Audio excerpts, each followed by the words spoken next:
Hare Krishna, Hare Krishna, Krishna പ്രഭുപാദിന്റെ ശിഷ്യനായിട്ടുള്ള സിദ്ധാന്തദാസ് എന്ന് പറഞ്ഞ devotee എഴുതിയ ബുക്കിൽ നിന്ന് വായിച്ചൊരു കാര്യമാണ്. മെമ്മറീസ് എന്ന് പറഞ്ഞ ബുക്ക്,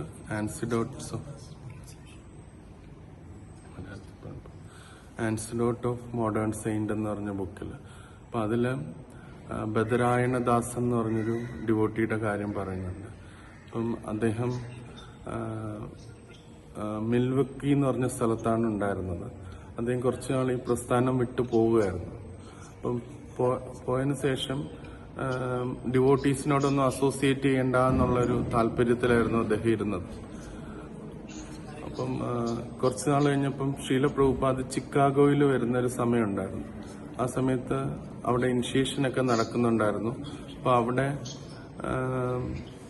പ്രഭുപാദിന്റെ പോസ്റ്റേഴ്സ് എല്ലായിടത്തും പതിപ്പിച്ചിട്ടുണ്ടായിരുന്നു. അപ്പോൾ ഇദ്ദേഹത്തിന് ഈ ഇസ്കോൺ ഡിവോട്ടീസുമായിട്ട് ബന്ധപ്പെടണമെന്ന് ആഗ്രഹമില്ലായിരുന്നു.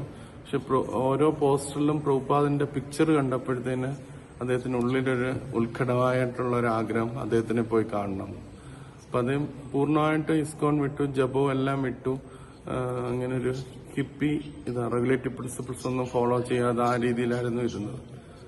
അപ്പം ഒരു ദിവസം അദ്ദേഹം ചിക്കാഗോയിലോട്ട് അദ്ദേഹം വരികയും പ്രഭുപാദിനെ കാണാനായിട്ട് വരികയും ചെയ്തു.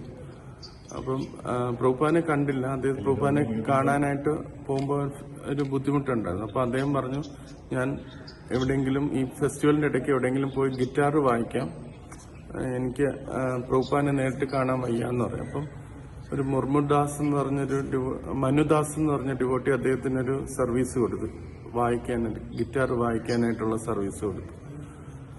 അപ്പം ഇത് നല്ല രീതിയിൽ വായിച്ചപ്പോഴത്തേന് ഡിവോട്ടീസ് കണ്ടുപിടിച്ചു ഇത് ഇവിടുന്ന് പോയ ബദരായണ പ്രഭു ആണെന്ന് മനസ്സിലാക്കി.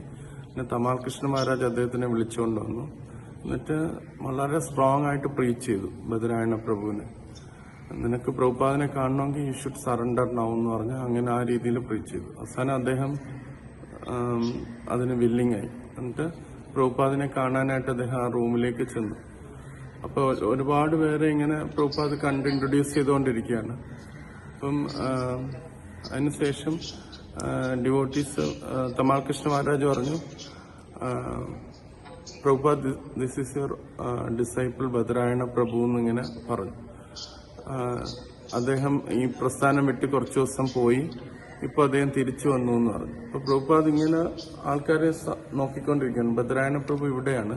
അപ്പൊ പ്രഭുപാദ് പതുക്കെ 180 ഡിഗ്രി തല ഇങ്ങനെ തിരിച്ചു, പതുക്കെ സ്ലോ ആയിട്ട് തിരിച്ചിട്ട് അദ്ദേഹത്തിനെ ഇങ്ങനെ നോക്കി. അദ്ദേഹം പറയുന്നത് എന്നെ ഒരു 3.5 സെക്കൻഡ് പ്രഭുപാദ് ഇങ്ങനെ നോക്കിയിട്ട് ഇങ്ങനെ തല ഇങ്ങനെ നോഡ് ചെയ്തു എന്നുള്ളത് പ്രഭുപാദ് പറഞ്ഞു. അല്ല, അദ്ദേഹം കണ്ടു.